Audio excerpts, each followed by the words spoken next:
Magandang araw mga repa, gagawa na naman tayo ng video. So itong video na to is about to sa mga lalaki na mga nag-a-approach pa rin, tapos mga nagme-message, ganyan. So bakit ba usually ng mga normie, mga pangit ganito? Kahit naman din chad or pogi or yung mga high-tier normie, ganun pa rin ginagawa. Kasi yun nga, dahil nga wired talaga ang mga lalaki na ma-solve nila yung reproductive problems nila. So, yun lang naman purpose kaya may mga lalaki pa rin talaga nag-a-approach para mag-procreate. At the back of their mind, gusto pa rin talaga nila mapasa yung offspring nila. Yung genetic nila through offspring. So, yun lang talaga pinakasimple. Tapos, sa dami-dami ng mga, sa demographic, di ba? Dami-daming excess na lalaki. So, competition talaga. Kasi, hindi talaga kawalan Kasi kahit na hindi ka man mag-approach or hindi ka mag-DM sa mga babae is hindi kawalan dahil sa dami nga ng mga lalaki. Excess. Diba, nabanggit ko na yan paulit-ulit. Kada 100 na babae is merong 110 to 111 na mga lalaki. So, ganun kadami. Pero 2018 pa yun Paano pa kaya ngayon? So, yun lang naman ang main reason Bakit may mga lalaki pa rin naliligaw, nag-a-approach, pero hindi mo na alam yung totoong pakay nila. Either hit lang talaga or gusto talaga magkaroon ng long-term relationship, which is pamilya at anak. Doon lang naman wired tayo bukod sa survival. Yung survival kasi default na yan Everyday mo yan ginagawa nang ikaw lang mag-isa. Yung procreation side is, hindi mo kayang gawin mag-isa yan Kailangan mo ng opposite sex, which is babae. So, wired tayo sa survival, ginagawa natin yan everyday. Tapos, yung another side pa ng main purpose ng life is, bago ka mamatay, mapasa mo yung genetic line mo. Which is, kailangan mo ng opposite gender, which is babae. So, kahit babae, wired din sila na ganito, mapasa yung genetic nila, tsaka magkaroon sila ng offspring. Wired din yung mga babae sa ganito, kaya nga sila nagpapaganda, nagpapasexy. Hindi lang sa validation yun. Gusto rin talaga nila magkaroon ng long-term relationship tsaka anak. Parang nga mapasa yung genetic line nila. So, hindi lang lalaki yung ganun. Pero yun nga, dahil babae ang picker, tapos onti yung demographic ng babae, which is 100 lang, compared sa 110 to 111 ng mga lalaki, is nasa kanila talagang upper hand. Kasi sila namimili Sila rin yung gatekeepers ng sex. Tapos, sila rin yung nagkokontrol ng relasyon. Kaya once nasa relasyon ka, kahit anong paikot-ikot mo is beta ka. Kasi hindi ka niya pinili na ikaw yung magbe-benefit ng marami. Usually, babae nagbe-benefit yan. Yung mga napipili is dun sa mga top G lang dun sa mga beta backside or silbidor. Pinasok ko na yung silbidor kahit wala kang pera, basta talagang doormat ka, silbidor ka. May papatol pa rin talaga sa'yo. Tapos, yung isang side is yung genetic, which is yun ginagamit ng babae na magpalahi tsaka for sexual pleasure, yung one night stand na sinasabi natin. So, yung sexuality side is doon sa genetic side nila binibigay yon. Sa normie naman, sure, binibigyan pa rin niya ng transaction, kagaya nga na ng nagiging popular na ngayon or trending, date pro. Meaning nun is, nagre-resort na lang halos karamihan ng mga prime age women. Parang 50-50 na siya Relationship, dating, tsaka yung pagpopro. Napansin ko to. Dumadami na yung mga prime age women na nagpo-pro na lang. Tapos, ginagamit na lang nila yung mga normie looking or high-tier normie para bayaran sila at the same time considered as date yun. Multiple dates yung mga nangyayari. Marami silang dinidate na lalaki.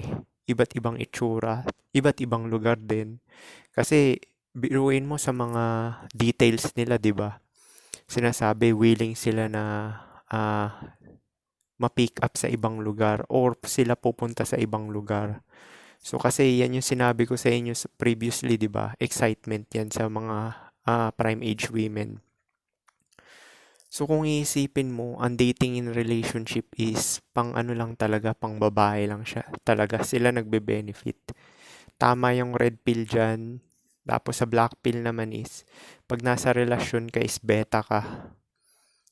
Kasi nga, mostly naman talaga na nasa relasyon is for long term. Kasi dun lang naman talaga nakikipagrelasyon yung mga babae sa long term, benefit talaga. Which is yung beta box side tsaka silbidor side. Walang nagsasabi ng silbidor side. Pinasok ko lang yan kasi napakarami niyan sa Pilipinas talaga yung silbidor na side. Mga naglalaba, hatid sundo, alaga ng bata, tapos sabay yung nasa bahay lang din, basta utusan, ganyan. So, pag nasa relasyon kasi is babae talaga nasusunod. Paano pa kaya yung mga normie, yung mga 70% to 80% na nasa relasyon na normie? Hindi sila pwedeng mag-feeling pogi kasi iiwan sila, 'di ba? Kasi kaya nga sila pinili dahil dun sa pakinabang nila na ganun. Tapos, yung looks pa nila pinili dahil medyo okay-okay lang. Tapos yung main purpose talaga is long term. Iba-iba yung mga treatment ng babae base sa itsura ng lalaki. Pag pangit is, nakipagrelasyon sa pangit is either beta box yan or silbidor. Sa normie, ganun din. Beta box, silbidor. Pero sa mga normie na may status, pwede pang 50-50 yan. Pero may silbidor side. Which is nakikita ko yan sa mga katrabaho ko. Nagluluto sila. Yun lang yung additional side. Kasi dito sa West, hindi mo naman kailangan maglaba dahil automatic na dito yung Pero yung paghugas ng pinggan, mukhang lalaki rin yung gumagawa nun. Pero yung paglalaba, hindi na. Marami na kasi mga washing machine na lalagay mo lang yung damit tapos diretso sampay na. Ganun na lang. So, yan nga yun. Kaya marami talagang mga nag-a-approach pa rin, nagme-message kasi hindi rin word talaga yung babae na mag-unang move. Unang-una, sa demographic pa lang, ang dami talagang excess na lalaki. So, ang daming gusto talaga makapag-procreate. At the back of their mind talaga is yun talaga nangingibabaw, yung desire na makapag-procreate. Kasi bawat living species is ganun eh. Lahat ng living species is may genetic code na doon wired. Yun yung tinatawag natin na survival at procreation. Unang side is survival. Tapos bago sila mamatay, mapasa nila yung genetic line nila. Genetic nila. Ibig sabihin, copy. Copy ng genetic nila. So which is yun nga, makapag-procreate. So, babae, ganun din. Kaya sila nagpapaganda, nag-i-stem max, di ba? Yun din purpose. Kahit tong pagpupro ngayon, yung latest na pagpupro, naghahanap din sila ng suitor partner na Kasi sila pa rin namimili eh. Biruin mo, tingnan mo yung pinost ko na sa community, di ba? Suitable partner. Ibig sabihin, parang nag-break up na rin sila nung parang regular na nagbabayad sa kanya. Regular na tinitira siya. Mas gusto niya yung ganun eh. Kasi parang boyfriend na rin yun. Pero mas lamang siya kasi mas mahal yung binabayad eh. Pag girlfriend mo lang kasi, hindi mo naman babayaran yung girlfriend mo, di ba? Pag girlfriend mo kasi is, tinitira mo siya ng libre. Pero ang binabayaran mo, yung check-in lang, yung motel, tsaka pagkain. Sa kanya may dagdag pa na 2,000 kada galaw, 'di ba? So, lamang na lamang talaga yung babae sa ganun sistema. Tapos limitado pa na pop, 'di ba? Ilang pop lang ba bibigay sa nun? 2. Pero sa'yo, tingin niya sa'yo is parang boyfriend ka na niya. Pero ikaw, tingin mo sa kanya is pro lang talaga. Kasi yun naman talaga purpose mo kaya ka ano eh. Kaya ka pumapatol ng ano para makatira, 'di ba? So ganyan na yung mga babae ngayon. Tsaka usually pinipili niyan is medyo may okay yung itsura talaga, hindi talaga yung totally sub 5. Kaya yung mga sub 5 talaga makakatira lang yan ng pro. Pagkagipit na gipit na yung pro talaga eh, yung hindi nakakapili. Or yung mga bumabandera, yung nandyan sa kalye na everyday nilang trabaho. Kasi doon hindi namimili talaga babae kasi pera yun eh. Pang survival nila yun para may makain sila tsaka bayad sa upa. Pero tong mga prime age na to is namimili kasi nga or kung hindi man sila mamili sa looks is tataasan nila yung bayad. Ganun yan eh. Kuwari, titira sa kanila, pangit, hindi nila trip na ano, siya yung pinakamataas magbayad. O di, yun yung papatulan niya. Kung pogi, makaka-discount pa yung pogi, di ba?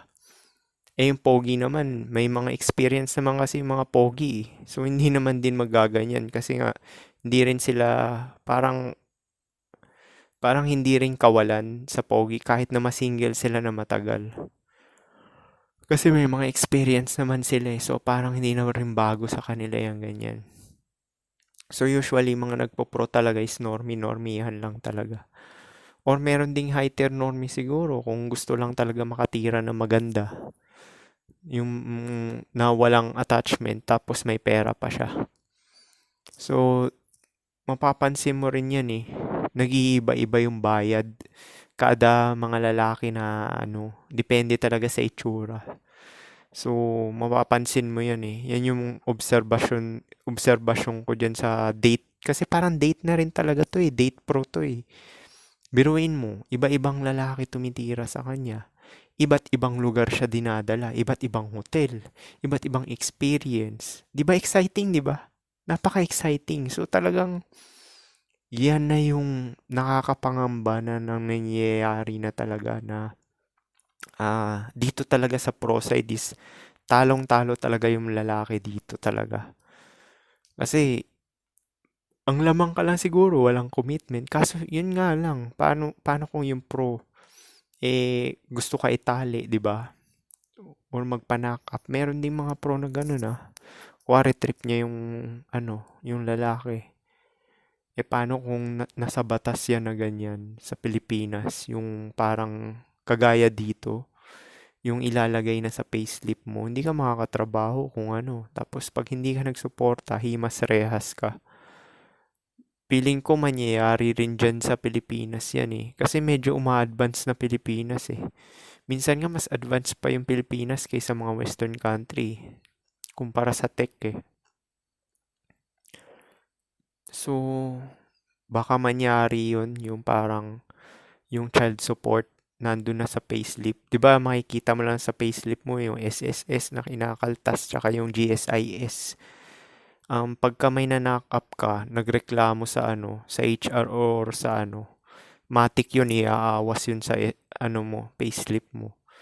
Kung ayaw mo naman magsuporta, hindi ka na magtatrabaho, 'di ba? Kasi magmamatigas ka nga, ayaw mo magsuporta. Mangyayari nun, ihimas rehas ka. So, mangyayari yan dyan kasi biruin mo nga, yung divorce nga, sinusulong na, 'di ba? Tapos, para may incentive na rin ata yung mga single mother eh. Alam ko may natatanggap sila pero maliit lang na amount. Hindi ko sure yun, narinig ko lang yun ng pahaging sa balita. Alam ko meron sila natatanggap yung mga single mother pag nag-apply sa gobyerno. Pero maliit lang na ano. Parang yung mga, alam mo yung 4-piece. Yung mga 4-piece, di ba, sa mga mahihirap, nakakatanggap sila. Hanggang 18 years old yun. Doon pa lang nga, benefit na yun eh. Parang tatay na nila yung gobyerno, di ba? Yung mga single mother. Yun, sa single mother din yun. Makaka 4-piece yung mga single mother. May matatanggap silang 1.5 ata o 4K, 4K amat. Hindi ko sure hindi ko sure yung amount. Pero meron kaming katulong na ganun eh, single mother, nakakatanggap siya ng 4-piece hanggat nag-aaral pa yung anak niya hanggang 18 years old. So, nangyayari na siya, hindi na talaga kawalan lalaki kahit ma-knock up sila ng pogi is ang tatay ay gobyerno na. Gobyerno na yung tatay. Plus, itong mga single mother na to, na prime age, is nagpo-pro-date na rin. Tawag ko na dito ngayon, pro-date. Ipapasok ko na yan dito sa Blackpill, pro-date. Kasi, ang dami na talaga eh.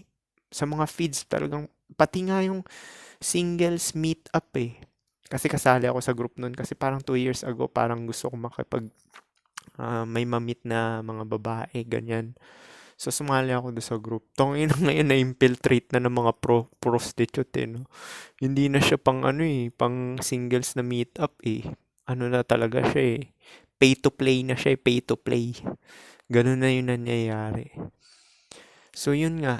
Yun lang naman talaga main reason bakit ano eh. May mga lalaki pa rin talaga na simp yung ginagawa ang lahat. Kasi ang mating strategy ng lalaki is ano, makaprocreate din, 'di ba? Multiple sexual experience saka makaprocreate. So, diyan na papasok yung nice guy, yung binabago yung sarili, nagdi-niche max 'yan para makasleep tapos makapag-procreate. Usually, yung mga pangit na lalaki is talagang pag nakadawit ng babae na maganda, kagaya kunwari si Wamos, tsaka si Tonet, 'di ba, binuntis na agad. Gamer tsaka yung si Julia, ganun din agad, binuntis na rin agad. So usually yung mga below sa looks, ganun yung strategy nila para makapuslit yung genetic nila sa ano, sa gene pool. Ganun din si Zaito, yung rapper, 'di ba? Sabi niya, ako na lang kasi yung huling lalaki sa gene line namin eh, kaya hinanakan ko na yung misis ko, 6 anak. 6 yung anak ah, biruin mo ah. 6. Yun yung strategy talaga ng lalaki. Gagawin ng lahat. May nagbe-beta box pa, di ba? Gaya ni Singson, beta box yan. Chis Escudero, beta box. Mostly ng politician is beta box. Alam nila na may nakaraan yung mga naging girlfriend nila. Pero, tinanggap lang talaga nila. Yan talagang typical na nice guy finish last talaga. Na ano, pero ganun pa nga rin, depende pa rin yan sa priority talaga ng babae. Pero hindi dinidefeat neto yung lookism. Kasi, oo, sure tayo. May pinapatulan na pangit, may pinapatulan na normie, may pinapatulan na high tier normie, at may pinapatulan na chad. Pero, bawat mga lalaki na yun is iba-iba ang treatment. Nagigets nyo ba yung treatment na sinasabi ko is iba-iba ang treatment base sa itsura. Nalaman ko yan sa ka-FWB ko. Meron siyang pang-date na, anong tawag dito? May pang-date siya na gala-gala. Tsaka yung kain sa labas. Pag gusto niya magpatira, bababa lang siya dito. Tsaka pagka gusto niya na may kausap sa gabi, kunwari, napupuyat siya, bubuksan niya lang yung dating apps niya. Tsaka may ano, siya mismo nagkwento nun. Talagang yung babae, ba-blackpill ka talaga. Pag gusto ka ng babae, spill nila lahat sa iyo eh, ng mga kalokohan nila eh. Pati yung mga naka-divergenize sa kanila, mga ganyan. Kukwento talaga nila yan. Actually, mas kiss and tell yung babae. Pero ginagawa lang nila yun is sa ababang looks. Sa pogi nila ginagawa yun. Kunikwento nila yung ganun. Tsaka honest sila. Actually, hindi naman ako nagtatanong ng ganyan eh. Sila nag-o-open eh. Na ano. Tapos tsaka ako na lang ano. Pati yung mga send ng NUDES. Hindi ko sila pinapasend ng ganun. Sila lang talaga nagsisend ng ganun. Kasi nga, ipiplease ka nila, di ba? Para magstay ka. Tsaka wag ka mawala ng gana. Kasi nga, nagalaw mo na sila eh. So, dadagdag din sa body count yan. Plus, above ka sa looks. Ayaw ka nila mawala dahil ikaw yung above sa looks eh. Yun lang yung advantage ng above sa looks. Kaso, yun nga lang, disadvantage is below sila sa looks mo. Gets mo yun? Kaya sila nagsisim, kaya nila ginagawa yung ganyan. Pati yung mga babae na nagtatrabaho, tapos nilalagay nila yung lalaki sa silbidor side. Ganon din yun para ma-retain yung lalaki. Kasi nga, para walang option yung lalaki, mag-alaga na lang siya. Tapos ano, kasi nga, bribe din yan eh. Para kumari, iiwan niya yung lalaki, ganun. Nangyari yan sa kapitbahay ko. Yung kapitbahay ko, 5'10" din yon, normie lang din. Tapos nagulat ako mga bandang 29 years old sila. Magkaklase sila nung high school. Minessage niya siguro yung babae nag-message or siya. Hindi ko lang alam kung paano nangyari yun. Pero magkaklase sila. So, 29 years old is Epiphany Pace. Gets niyo yun? 28 years old. Actually, mas maaga Epiphany ngayon. 25 pa lang eh. So, yung pace na yan is magugulat ka dyan ka makaka-receive ng mga babae na nag-a-approach. Pero, ang i-approach nito talaga is yung top G dun sa Silvidor side. Tsaka yung pinaka-best option niya sa yung genetic side, bihira na lang yun. Kagaya nung kwento ko sa inyo, in-approach ako sa supermarket. Kupas na yung babae kasi single mother. Yung sa dati kong flat, ganun din. 28 na yung 28 na yung 38 na pala yung babae. 38 na, mas matanda pa sa akin. Siguro gusto pa magpatira nun, no? Meron din kasing ganyan yan eh, parang age bracket ng babae. After ng post-wall is, dun sila gusto nila mag-experience ng mga chad uli or yung mga high tier normie. Ano bang age ng post-wall? Parang 35 onwards yan eh, parang ganun. O post-wall yan, yung mga 35 above. Pagka ganyan, babalik uli sila ng pagkadalaga. Ang target ng mga yan, yung mga bata naman ng mga hot. Kasi ayaw nila ma-miss yung ano nila eh. Yung hypergamy nila. Di ba ang hypergamy is alpha seed, beta needs, alpha fox, beta box. So sa timeline ng fertility period nila, gusto nila ma-experience yung both.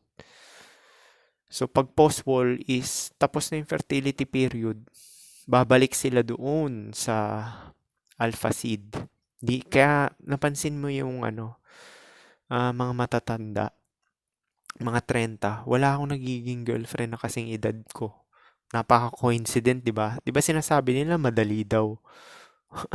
Hindi mas mataas ang standard ng mga 30 above kasi may mga alpha widow syndrome na 'yan.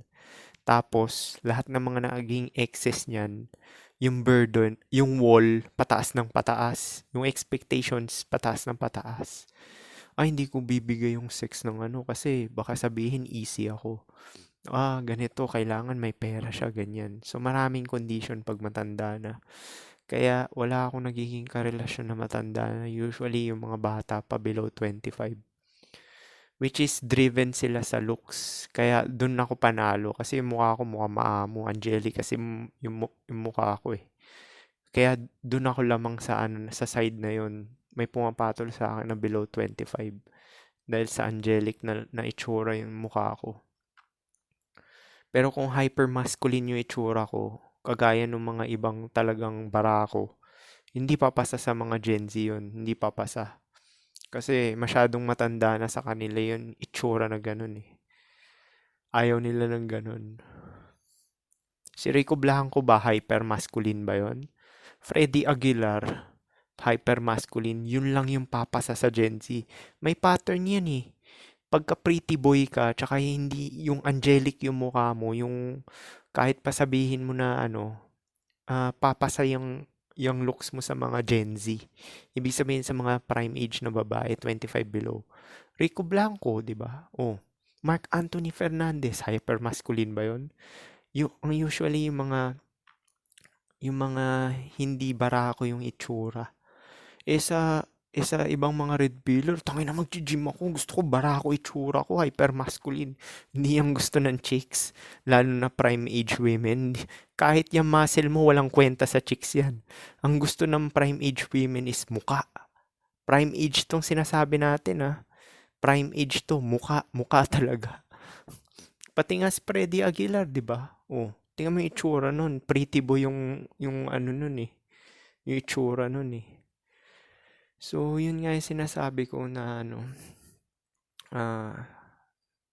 lahat talaga ng mga lalaki is wired talaga na mag-procreate din talaga.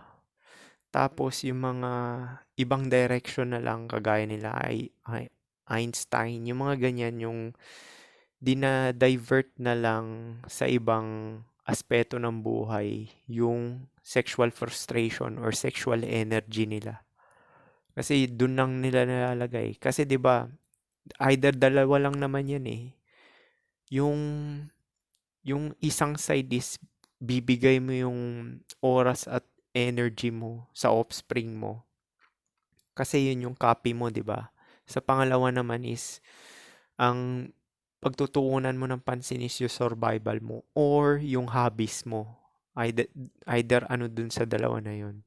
Pero mostly talaga karamihan ng lalaki is driven talaga na mag-compete talaga, gagawin nila na mag-beta box. Kaya hindi mo rin sila masisisi kasi ano yan eh, sa level yan ng understanding. Majority talaga ng tao is wired talaga ng ganyan. Usually, ang makaka-bypass lang ng ganyan is yung mga black pill. Yan, black pill, red pill, yung mga ganyan. Mababypass nyo yung desire nyo sa procreation. Da-divert nyo na lang yung desire nyo na mag-procreate sa ibang aspeto. Kahit naman ako, at the back of my mind pa rin, gusto ko pa rin talaga mag-procreate eh, na magkaroon ng anak eh. Pero, yun nga, may varicocele kasi ako, maliit ang tsansa. Tsaka, ayaw ko mag-gamble, baka mamaya maging abnormal yung anak ko eh. So, mas maigi talaga na wag na lang talaga. Kaya ayoko na rin talaga. Tsaka maliit tsansa dahil nga sa varicocele na condition ko. So, yan lang talaga yung main reason bakit hindi mo masisisi yung mga normie tsaka sub-5 na, tsaka kahit heteronormie, halos lahat ng lalaki ganun, kahit pa Chad. Kasi yung babae hindi talaga mag-a-approach yan eh. Hindi talaga yan mag-a-approach. Kahit sabihin mong pogi ka pa, oh, mag-o-orbit sa'yo yan, magpapakyut ng boses, tapos magbibigay ng signals na ano, anong gagawin mo sa ano, tuwing off mo, parang ganon yung nagbibigay ng interest sa'yo. So, nasa sa'yo na yun kung ikaw mag-pick up kung gusto mo. Kasi binabato na nila yung sarili nila eh, sa'yo. Yun yung ibig sabihin na binabato yung sarili. Pero yung talagang totally approach na, tara labas tayo, yung ganyan, wala, hindi. Pag nagyaya yung babae ng ganon, inunahan ka na, tara labas tayo, ganyan. Parang friendship yung ano nun. Friend zone yun pagka ganun. Kasi tingin niya sa'yo is girlfriend ka. Hindi ka niya papatirahin. Sabi nga ni Rolo Tomasi, di ba?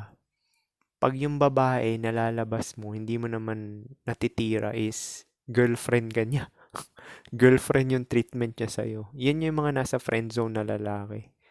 Actually, wala nga ang friend zone eh. Pagka sinabi ng babae, friends na lang tayo, ibig sabihin, indirect way yun na rejection. Pag sinabi ng babae na friends tayo is rejected ka na nun. Pagka ganun is move on ka na lang. Kasi alam ng babae na ang mga mare-reject naman talaga yung mga low value, di ba?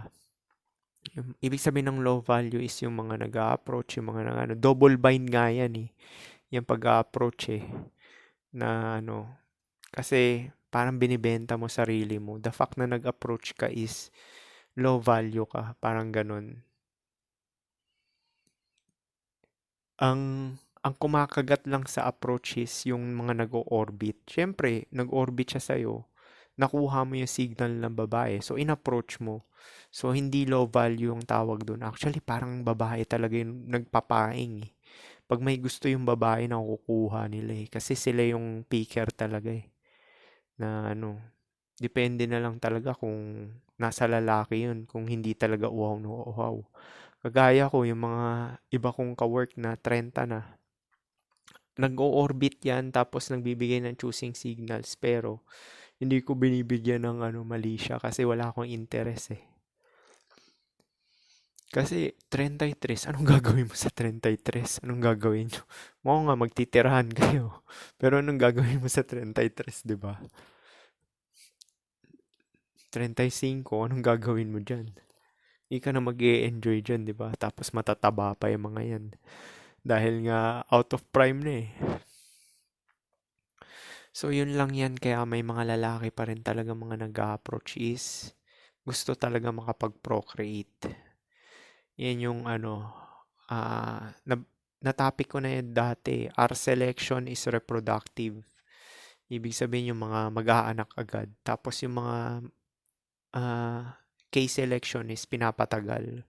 Usually yung nagpapatagal is yung above sa looks. Kasi alam niya na kahit na tumanda siya, may chance pa rin talaga siya. Ako nga naisip ko Nako-compare ko yung sitwasyon ko sa lolo ko. Kasi lolo ko nagkakaroon pa rin ng prime age women eh.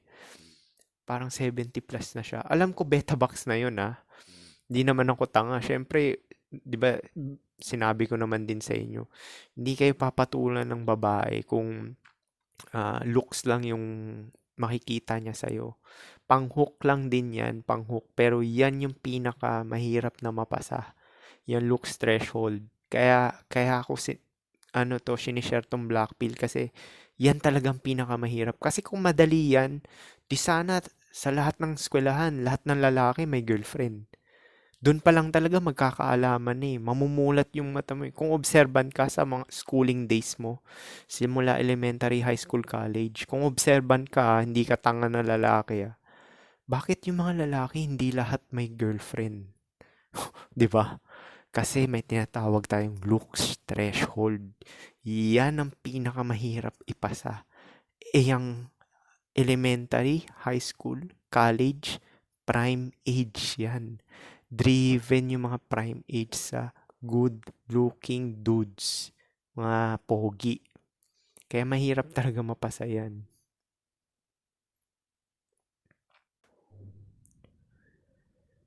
So, paano?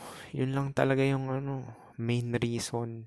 Kasi gusto ng mga lalaki na hindi sila ma-obsolete, mapasa nila yung genetic line. Kaya hindi mo masisisi may nagbe-beta box, may nagsisilbidor, tapos may nagsisimp, ginagawa lahat. Meron pa nga iba nagpo-pro eh. Tapos mga magpo-pro is talagang ayaw mag-condom, ganyan, para maanakan nila yung may tsura na Pero yun nga, depende yan sa babae, sa priority niya, edad niya, fertility time period niya. Tsaka sa pag nakitaan ka niya na, kuwari, sub 5 ka, malaki ka magbayad, di ba? Sa pro, di ba? Kasi yun na lang chance mo ngayon makapag-pro ka, di ba? Malaki ka magbayad, tapos sabay siya, super hirap niya, parang wala siyang trabaho, tapos wala pa siyang pinag-aralan. So, kahit na sub 5 ka, ikaw may pera ka, talo ka dun. Kahit sabihin mong prime yun kasi unang-una, mahirap din pakisamahan yung walang pinag-aralan kasi bubungangaan ka ng bubungangaan yan.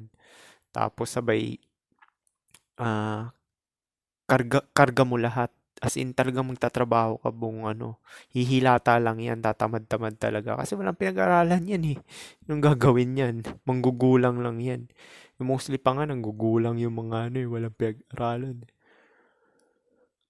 So, yun lang yun talaga. Kaya, hindi mo masisisi talaga yung karamihan ng lalaki na nasa beta condition. Kasi default yan eh. Kaya nga, sinabi ko dati, mating strategy lang ng lalaki is beta. Beta condition. Binabash pa nga ako dati sa red pill. Black pill ka tapos sasabihin mo mating strategy, beta. Beta talaga. Once nag-approach ka, nasa relasyon ka, beta ka. Yun lang naman talaga yan eh. Kaya naman talaga mating strategy, beta. Beta talaga yan. Kahit sabihin mo pang pogi ka eh.